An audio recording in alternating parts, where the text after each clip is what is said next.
آبنائے ہرمز سے، جبکہ چین 90%، جاپان 95%، کوریا اپنا 35% تیل آبنائے ہرمز کے راستے سے حاصل کرتا ہے۔ یہ تمام ممالک اپنے بحری بیڑے بھیجیں اور ان کی یہ ذمہ داری بنتی ہے۔ اب ڈونلڈ ٹرمپ ان تمام ممالک کو کہہ رہے ہیں کہ آؤ اور آ کر مدد کرو اور آبنائے ہرمز کو کھلواؤ، ہم سے نہیں کھل رہا۔ تو یہ تمام ممالک جانتے ہیں کہ اس کو کھلوانے کا سب سے آسان طریقہ یہ ہے کہ جنگ بندی ہو جائے، اسرائیل اور امریکہ یہاں سے پیچھے ہٹ جائیں تو ایران آٹومیٹکلی اس کو کھول دے گا، کیونکہ ایران کی لڑائی عربوں کے ساتھ تو ہے ہی نہیں۔ ایران نے تو آبنائے ہرمز کو بند کیا صرف اور صرف ڈونلڈ ٹرمپ کو تکلیف دینے کے لیے، یا دنیا کو یہ باور کروانے کے لیے یہاں جنگ لگی ہوئی ہے، تمہیں فرق پڑنا چاہیے۔ کیونکہ اگر آبنائے ہرمز بند نہیں ہوتا تو امریکہ اور اسرائیل چاہے 5 سال مارتے رہے ایران کو، دنیا کو پرواہ نہیں ہے، سب کا تیل جا رہا ہے۔ لیکن اگر وہ بند ہو جاتا ہے، وہاں پہ جہاز خطرے میں آ جاتے ہیں، تو پھر دنیا کو فکر کرنے کی ضرورت ہے۔ تو ایکچولی ایران نے دنیا کو جھنجھوڑا ہے اس کے ذریعے سے، اور اس کے ساتھ جو بھی بات کرتا ہے ایران کے ساتھ، جتنے بھی لوگوں کی بات ہوئی ہے، وہ یہی کہتے ہیں ہر ایک کو کہ جناب آپ جنہوں نے ہم پہ حملہ کیا ہوا ہے ان کو روکیں، ہم تو مجبور ہیں۔ وہ کہتے ہیں جی ہماری معیشت متاثر ہو رہی ہے، تو ایرانی کہتے ہیں ہماری 40 سال سے معیشت متاثر ہو رہی ہے، 40 سال سے زائد ہو گئے ہم پہ پابندیاں لگی ہوئی ہیں، ہم کہاں جائیں، ہمارے بارے میں کون سوچے گا۔ تو وہ ایران کے پاس جواب ہے ہر چیز۔ پھر ڈونلڈ ٹرمپ نے برطانیہ سب سے اہم اتحادی ہوا کرتا تھا امریکہ کا، ڈونلڈ ٹرمپ نے برطانیہ سے کہا کہ ہمیں برطانیہ کی ضرورت نہیں ہے، ہم پہلے ہی جنگ جیت چکے۔ کچھ ممالک آبنائے ہرمز کو محفوظ بنانے کے لیے آگے بڑھ رہے ہیں، ان کا نام نہیں لیا ڈونلڈ ٹرمپ نے، کون سے ممالک آگے بڑھ رہے ہیں، کیونکہ ابھی تک جن ممالک کا پتہ چلا، چاہے وہ اٹلی ہے، جرمنی ہے، فرانس ہے، اسپین ہے، بیلجیم ہے، برطانیہ ہے، آسٹریلیا ہے، جاپان ہے، ساؤتھ کوریا ہے اور کینیڈا ہے۔ یہ میں نے 10 ممالک کا نام تو آپ کے سامنے میں نے لے لیا، اور دنیا کے بڑے اور تگڑے ملک ہیں یہ، ان میں تو کوئی اس لڑائی کے اندر نہیں اتر رہا۔ ابھی یونان کے 2 جو ٹینکرز ہیں وہ وہاں سے گزرے، تو یونان اس لڑائی میں کیوں آئے گا؟ ترکی بھی اس لڑائی میں نہیں آئے گا۔ عرب ممالک نے بڑی سمجھداری دکھائی، انہوں نے لڑائی سے اپنے آپ کو دور رکھا۔ اور ہاں، میں آپ کو وہ خبر دے دوں کہ میں نے پچھلے ویلاگ میں آپ سے کہا تھا نا کہ یہ دعویٰ کیا گیا نیو یارک ٹائم کی جانب سے اور اس سے پہلے واشنگٹن پوسٹ کی جانب سے کہ ڈونلڈ ٹرمپ نے جو کچھ بھی ایران کے ساتھ کیا، اس کے پیچھے محمد بن سلمان ڈونلڈ ٹرمپ سے مبینہ طور پہ یہ خبریں چھاپی گئیں کہ وہ کہہ رہے تھے کہ یہ کرو۔ لیکن ایک مرتبہ پھر سعودی عرب سے جو سورسز ہیں انہوں نے تردید کی، انہوں نے کہا جی ایسا کچھ محمد بن سلمان نے نہیں کہا، اور یہ لڑائی جو ہے وہ ہمارے گلے نہ ڈالی جائے۔ تو سعودی عرب تو بار بار یہ کہتا ہے کہ ہم لڑائی نہیں لڑنا چاہتے ایران کے ساتھ، ہم پرامن طریقے سے رہنا چاہتے ہیں۔ ایک اور چیز ڈونلڈ ٹرمپ نے جب سوالات پوچھے گئے تو انہوں نے کہا جی مجھے نہیں پتا کہ آیت اللہ مجتبیٰ خامنہئی زندہ ہیں یا نہیں ہے، لیکن یہ بات بہت سارے لوگ کہتے ہیں کہ وہ زخمی ہے یا معذور ہو چکے ہیں۔ اس قسم کی باتیں ڈونلڈ ٹرمپ نے کی۔ پھر انہوں نے کہا جی ایران کی ساری قیادت ختم ہو گئی ہے، ہم کس سے مذاکرات کریں ہمیں معلوم نہیں ہے۔ 100 سے زیادہ بحری جہاز انہوں نے کہا جی ہم نے تباہ کر دیے، 7000 اہداف کو ہم نشانہ بنا چکے ہیں، اور یہ ڈونلڈ ٹرمپ نے پہلی مرتبہ اعتراف کیا کہ جو اہداف نشانہ بنائے وہ ملٹری اور کمرشل تھے، یعنی کمرشل اہداف کو بھی نشانہ بنایا گیا۔ یہ ڈونلڈ ٹرمپ نے خود اعتراف کیا ہے کہ ہم نے کاروباری مراکز کو اور کمرشل تنصیبات کو نشانہ بنایا ہے۔ اب اگر اس کے مقابلے میں ایران یہ کرتا ہے تو وہ بدلے میں کرے گا، تو ڈونلڈ ٹرمپ نے خود اس بات کا اعتراف کر لیا۔ ناظرین، ایک اور بڑی امپورٹنٹ چیز ہے، لیکن ڈونلڈ ٹرمپ کے سٹیٹمنٹ کے بعد میں آپ کو بتاتا ہوں۔ ڈونلڈ ٹرمپ نے کہا جی کہ پیر کے دن ہم نے 3 ایسے اہداف کو نشانہ بنایا جہاں ڈرون اور میزائل بنائے جاتے ہیں۔ اس جنگ میں اب کچھ بھی باقی نہیں بچا، یعنی اب جنگ سے نکلنا چاہتے ہیں ڈونلڈ ٹرمپ۔ سمندر میں جو بارودی سرنگیں ہیں اس کے بارے میں انہوں نے کہا جی ہمیں معلوم نہیں ہے، لیکن یہ کام کرنے والے 30 جہاز ہم نے ڈبو دیے ہیں پانی کے اندر۔ پھر انہوں نے یورپ کو ڈرایا ڈونلڈ ٹرمپ نے کہ پیوٹن صرف امریکہ سے ڈرتا ہے اور نیٹو صرف امریکہ ہے، یورپ سے پیوٹن بالکل نہیں ڈرتا۔ یہ بات ڈونلڈ ٹرمپ نے کی ہے۔ اب یورپ کو سوچنا پڑے گا کہ وہ امریکہ اور رشیا کی سر جنگ کے اندر ہمیشہ سے اپنا جھکاؤ امریکہ کی طرف رکھتے رہے۔ اگر وہ رشیا کے ساتھ تعلقات بنائے اور رشیا کے ساتھ ایک معاہدہ کریں گے رشیا اس لمٹ سے آگے نہیں آئے گا، تو کیا یہ ایک نئے دور کا آغاز نہیں ہو سکتا؟ اس بارے میں یہاں پہ نا ایک بیلجیم کے پرائم منسٹر نے، کیونکہ جب ڈونلڈ ٹرمپ کی مخالفت شروع ہوئی تھی نا تو سب سے پہلے جو سٹیٹمنٹ دیا تھا وہ بیلجیم کے پرائم منسٹر نے دیا تھا۔ جب اسپین کے پرائم منسٹر نے بات کی، اس سے بھی پہلے بیلجیم کے پرائم منسٹر نے بات کی تھی، ہمیں روس کے ساتھ تعلقات کو معمول پر لانا اور سستی توانائی تک دوبارہ رسائی حاصل کرنا چاہیے، یہی عقل مندی ہے۔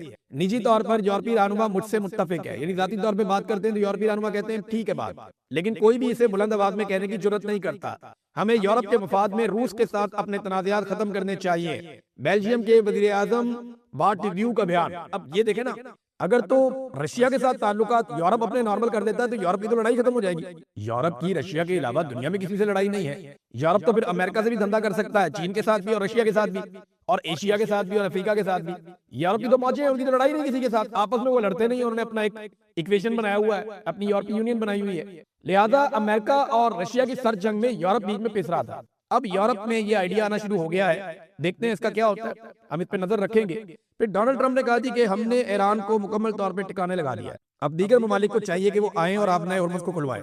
سوال یہ ہے کہ اگر ٹکانے لگا دیا ہے تو پھر آبنائے ہرمز کھل کیوں نہیں رہی؟ آپ بڑے آرام سے کھلوا سکتے ہیں، ڈونلڈ ٹرمپ نے ایک اور بات کا اعتراف بھی کہ ایران ایک عظیم طاقت ہے، ہم توقع نہیں کر رہے تھے کہ وہ مشرق وسطیٰ میں ممالک پر حملہ کر دیں گے، انہوں نے ہمیں حیران کر دیا۔ تو ڈونلڈ ٹرمپ کو یہ ماننا پڑا کہ واقعی میں ایک بڑی طاقت ہے ایران، اور ایرانیوں کا جواب تگڑا ہے۔ اچھا، اس میں نا ایک ایران نے چیلنج کیا ڈونلڈ ٹرمپ کو، میں لگے ہاتھوں آپ کو بتا دوں۔ ایرانی گورنمنٹ نے کہا ہے کہ اگر ڈونلڈ ٹرمپ کا دعویٰ سچا ہے کہ ہماری ساری کی ساری بحریہ تباہ ہو گئی اور انہوں نے سارے جہاز ڈبو دیے، تو پھر وہ ہمارے پانیوں میں آ جائیں، پھر آبنہ ہرمز پہ پہنچ جائے اپنی بحریہ لے کر ڈونلڈ ٹرمپ، پھر ادھر آتے کیوں نہیں؟ یہ انہوں نے چیلنج کیا ہے۔ ڈونلڈ ٹرمپ کے پاس کا کوئی جواب نہیں ہے۔ ڈونلڈ ٹرمپ باقی دنیا کو کہہ رہا ہے کہ میرے ساتھ چلو، آبنہ ہرمز کو کھلواؤ، میں نہیں وہاں جاتا۔ اپنے بحری بیڑے انہوں نے بہت پیچھے بھجوا دیے، جبکہ یورپ اور باقی ملک یہ کہہ رہے ہیں کہ امریکہ کا اتنا طاقتور بحری بیڑا جو ہے، اتنی بڑی بحریہ، وہ یہ نہیں کھلوا پا رہی، تو ہم وہاں جا کے کیا کریں گے؟ پھر انہوں نے کہا جی جاپان میں ہمارے 45,000 فوجی ہیں، جنوبی کوریا میں 45,000 فوجی ہیں، جرمنی میں ہمارے 50,000 فوجی ہیں، ہم ان ملکوں کا دفاع کرتے ہیں اور وہ اس جنگ میں ساتھ نہیں دینا چاہتے۔ یہ ممالک جناب امریکہ کو اربوں ڈالر دیتے ہیں اور امریکہ کے فائدے کے لیے بہت کام کرتے ہیں۔ جاپان کی اپنی کوئی ایسی فوج نہیں ہے، جاپان امریکہ کو بہت پیسہ دیتا ہے اپنے تحفظ کے لیے، اپنے دفاع کے لیے، اور باقی ممالک بھی دیتے ہیں۔ اسی طرح یہ اربوں سے تو بے شمار پیسہ لیا ہے امریکہ نے، بے شمار پیسہ کمایا اربوں سے، اور وہاں پہ اڈے بھی بنائے، لیکن جب اربوں کے اوپر مشکل وقت آیا تو وہ اڈے اربوں کے کام نہیں آئے۔ اب سوال یہ پیدا ہوتا ہے، اور اربوں نے خود دیکھا امریکن کو بھاگتے ہوئے، امریکن کو وہاں سے نکلتے ہوئے، یہ اربوں کے لیے بہت حیران کن بات تھی، اور اس بات نے پوری دنیا کو ہلا کر رکھ دیا ہے کہ کیا ہم امریکہ پہ انحصار کر سکتے ہیں اپنی حفاظت کے لیے؟ کیا امریکہ ہماری حفاظت کرے گا مشکل وقت آنے پر؟ یہ سوال آج پوری دنیا کے دماغ میں ہے، اور شاید اسی لیے ممالک اب اپنے دفاع کے بارے میں الگ طریقے سے سوچ رہے ہیں۔ دنیا جو ہے وہ کروٹ لے رہی ہے، یہ تبدیلی آئے گی، آپ دیکھیے گا 8-10 سال کے اندر بہت ساری چیزیں بدل جائیں گی۔ ایک اور سوال اٹھایا جا رہا ہے پوری دنیا میں کہ جس امریکہ اور اسرائیل کا یہ حال ایران نے کر دیا ہے، اگر کہیں اس امریکہ اور اسرائیل کی لڑائی روس کے ساتھ یا چائنا کے ساتھ ہو گئی تو ان کا کیا بنے گا؟ یہ سوچ کے ہی جو ہے وہ امریکنز کو خوف آنا چاہیے کہ جب ایران کے سامنے اتنی بری طرح ایکسپوز ہو گئے ان ہتھیاروں کے ساتھ اور اس وار سٹریٹجی کے ساتھ اور ایسی لیڈرشپ کے ساتھ، تو پھر رشیا یا چائنا کے ساتھ براہ راست پنگا ہو گیا تو پھر بنے گا کیا؟ اب اسرائیل کی حالت یہ ہو چکی ہے کہ ان کے انٹرسیپٹرز تقریباً بڑھ چکے ہیں، فارغ ہی ہو گئے۔ اب اسرائیل کے اندر کوئی ایسا نظام موجود نہیں ہے جو ایرانی میزائل آئیں اور ان کو روکے۔ شروع میں جو ویڈیوز ہم دیکھتے تھے ان میں سے 90% میزائلوں کو اسرائیلی ہوا میں تباہ کر دیتے تھے، پھر یہ شرح کم کرتے کرتے 70%، 40% تک آ گئی۔ اب ہم یہ دیکھ رہے ہیں کہ اگر 10 میزائل آتے ہیں تو ان میں سے 1 یا 2 کو اسرائیل روک پاتا ہے، باقی جا کر اسرائیلی عمارتوں کے ساتھ ٹکراتے ہیں۔ یہ بڑی خوفناک سچویشن ہے اسرائیل کے اندر، اور اسی وجہ سے آپ کو نیتن یاہو کہیں پہ دکھائی بھی نہیں دے رہا۔ ایک ناظرین نے مسلمانوں کے نام خط لکھا ہے، اور نہ صرف مسلمانوں کے نام بلکہ اسلامی ممالک کے نام ایک خط لکھا ہے علی لارجانی نے۔ یہ ایران کی جانب سے انہوں نے 6 نکات لکھے ہیں سارے مسلمان ممالک کو، میں ایز اٹ از آپ کو پڑھ کے سناتا ہوں اور آپ خود ہی فیصلہ کر سکتے۔ انہوں نے نمبر 1 پوائنٹ لکھا کہ ایران پر امریکہ اور صہیونی سازش کے تحت دھوکے سے حملہ کیا گیا، وہ بھی مذاکرات کے دوران، جس کا مقصد ایران کو توڑنا تھا۔ اس جارحیت میں اسلامی انقلاب کے ایک عظیم رہنما سمیت بہت سے شہری اور فوجی کمانڈر شہید ہوئے، مگر حملہ آوروں کو ایرانی عوام کی شدید قومی اور اسلامی مزاحمت کا سامنا کرنا پڑا۔ نمبر 2، آپ جانتے ہیں کہ سوائے چند ممالک کے محدود سیاسی موقف کے کوئی اسلامی ریاست ایرانی عوام کے ساتھ نہ کھڑی ہوئی، پھر بھی ایرانی عوام نے اپنے مضبوط ارادے سے حملہ کرنے والوں کو دبا دیا ہے۔ اب وہ اس گھیرے سے نکلنے کے راستے بھی نہیں ڈھونڈ پا رہے۔ شکوہ کیا کہ ہمارے ساتھ کھڑا نہیں ہوا، چند لوگ کھڑے ہوئے اور وہ بھی زبانی کلامی سیاسی انداز میں کھڑے ہوئے۔ نمبر 3، ایران بڑے شیطان یعنی امریکہ اور چھوٹے شیطان یعنی اسرائیل کے خلاف مزاحمت کا راستہ جاری رکھے ہوئے، مگر کیا بعض اسلامی حکومتوں کا رویہ نبی اکرم صلی اللہ علیہ وآلہ وسلم کے اس فرمان سے متصادم نہیں ہے کہ جو شخص اے مسلمانوں کی آواز سنے اور جواب نہ دے وہ مسلمان نہیں ہے؟ یہ کون سا اسلام ہے؟ چوتھا نقطہ جو انہوں نے پوچھا وہ یہ کہ کچھ ممالک تو آگے بڑھ کر ایران کو دشمن قرار دے رہے ہیں، صرف اس لیے کہ ایران نے اپنے علاقے میں موجود امریکی اڈوں اور امریکی اور اسرائیلی مفادات کو نشانہ بنایا۔ کیا ایران چپ چاپ بیٹھ جائے جب آپ کے ممالک میں امریکی اڈے ایران پر حملوں کے لیے استعمال ہو رہے ہیں؟ یہ محض بہانہ ہے۔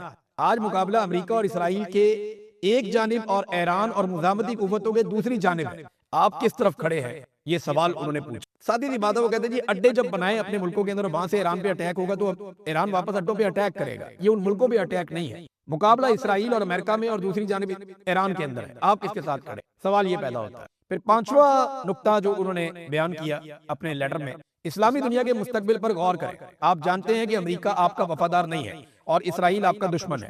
ایک لمحے ٹھہرے، آپ اپنے پر اور خطے کے مستقبل پر غور کریں۔